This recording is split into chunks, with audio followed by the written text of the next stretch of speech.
Hey guys, this is Sean with Drone Ambassador. Wanted to give you an up-close look at the Phantom 3. This is the advanced model, but of course the only difference between the advanced and the professional is the camera.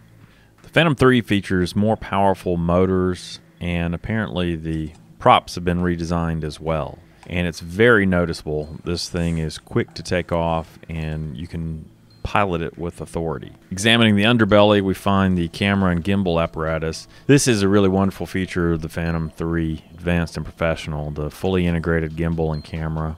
The camera shoots to a micro SD card. It's one of the tiny little SD cards that's becoming popular in action cameras these days because they are so small and lightweight. And it stores right there in the gimbal. The gimbal ships with a Gimbal Lock, which is this clear plastic lock that slides into place that helps keep the camera in place when the drone is in storage or transport.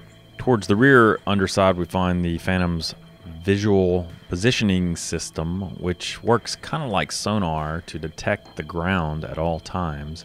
This is especially useful when you're flying the drone indoors. But I suspect it also plays a role when you're landing the drone outside as well. It kind of supplements the GPS. That's my theory anyway. Now let's take a look at the backside, and you'll see where the intelligent flight battery goes. It can only go in really in one direction. You can see the battery connections there on the left.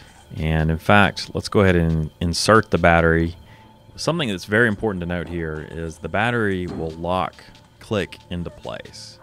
And I've heard of a couple situations where guys have pushed the battery in snugly but have failed to lock it into place. And if that happens, you may be flying your drone and your battery could fall out. And that would probably spell disaster for you and possibly other people as well. So make sure you get that battery locked into place.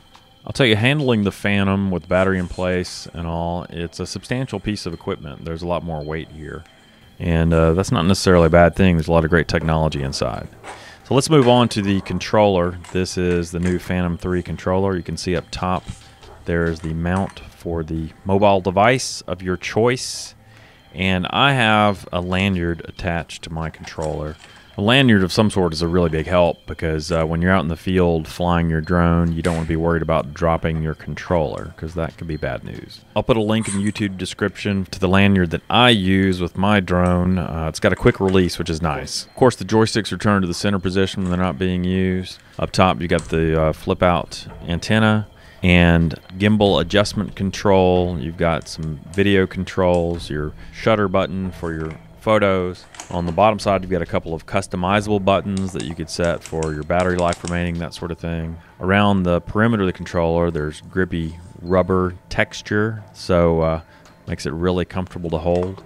There are many different mobile devices that you can use to run the DJI Pilot app with the Phantom 3. At the moment, I'm using a Nexus 7, the 2013 edition, which seems to work perfectly fine. I've got Android 5.1.1 on this tablet, and I've had no issues in the flights so far with the Phantom 3.